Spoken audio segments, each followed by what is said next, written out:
every person in the National Assembly, they represent a particular set of people that want one or two things done for them, which probably would not be captured in that budget.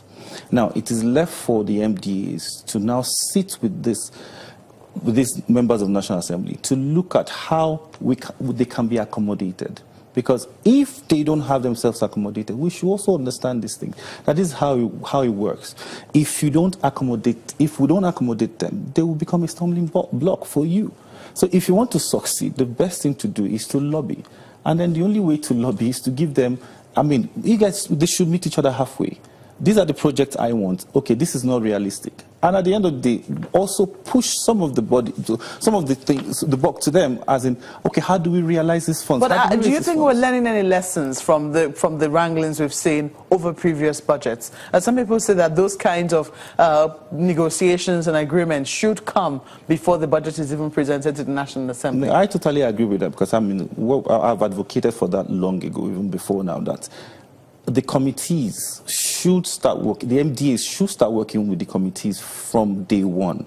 As soon as they start proposing the budget, they should start working with the committees so you make things faster. Because bringing it to them and some of them not even knowing the details, you can actually save some time when you have actually worked with them, from the beginning. So it makes it a lot easier. So passage becomes, a pat in the back. How do we know that hasn't happened in this instance? Because you still hear, people saying that we need to have details of the project of the projects that we want to implement, in the budget. So when you hear such, comments, that means or probably the committee members are not sharing with their colleagues if that had happened, if that is already happening. Maybe the committee members have not shared with their colleagues, okay, these are the things that have happened and these are the projects and all. You seem pretty optimistic on this budget. Yes, I am, because I like it when people in government give themselves targets, which is one of the things I like about this administration. They give themselves so much high targets. And I want to see how this will happen, because without giving yourselves big targets, we'll still sit back and depend so much on this oil revenue, which everybody is saying we must move out of. And this is one of the things I know that's going to happen.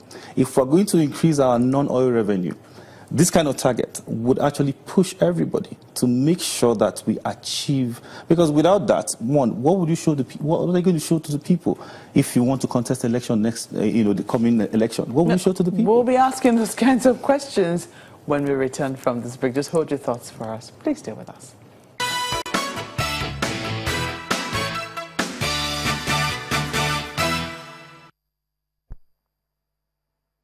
Koko is still with us. He's an investment promotion and economic development expert. And just before we went on break, you were telling us about why you were optimistic about this budget. But your optimism will be dependent on how soon and quickly this budget is passed. Isn't that right? Yeah, that's... So what do you think will happen, since you say that the relationship and what you see right now is not so great between the National Assembly and the executive arm of government? Yeah, the next step I think the president should take is before the president presented the budget, we heard there was going to be an off-row, but at the end of the day, it didn't happen because, from what we heard, the SGF went in ahead to try and talk to the leadership of the National Assembly.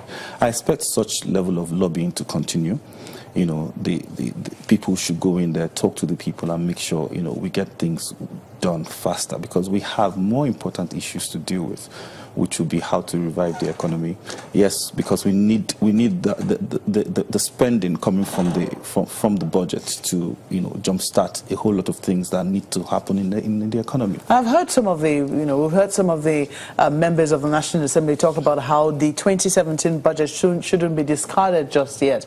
Some of them are even proposing that the 2017 and 2018 budget be run side by side. Is that really possible? I don't think by law that is possible. But if they are the lawmakers, if they're going to create that kind of law, but it will become a precedent, So as soon as you create such, that means it can happen. But I don't think there will be any need for that because, the president already said that 60% of the capital project, which is where their concerns will be to move it to 2018 budget. So we can as well still have our budget run without having two different budgets running at the same time.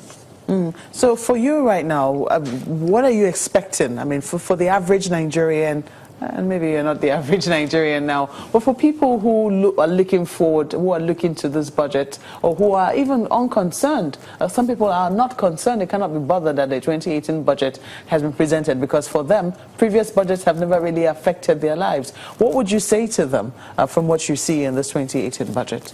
I tell everybody that, if anytime I find an opportunity to talk to people, I tell them, yes, there's a lot of work to be done, which some of them, we can actually look at, But they should be, we should all be positive. We should all look at this not as, let's stop being partisan. Let's stop playing politics with anything that has to do with the growth of this nation. Let's give the people ruling us a chance. Even the Bible makes it clear that we should pray for our leaders. So that means we can't pray for someone you don't love. So you have to love them. You have to actually support them. Give them all the support. Because you have given them a time frame to deliver. So let's watch them deliver. If you have anything to contribute, why not? You should be.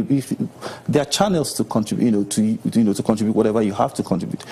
Criticize them, but criticize with, your criticism must, be the type that will encourage growth, not just, sit down there and don't bring any solution and just stay there and say, how will it work? So I think every Nigerian should, be calm, relax, and watch. If you have anything to contribute. And then I'm so sorry, we've totally run out of time. We have to thank you most kindly for coming on Sunrise Daily. Ogbonna Okoko is an investment promotion and economic development expert. Well, that will be all from our studios here in Abuja. Thank you so much for watching this morning. I'm Maokbe Ogun. Well, that's a wrap as well. Thank you also for watching. I'm Chamberlain Oso. And I am Gimba Omar. Bye for now.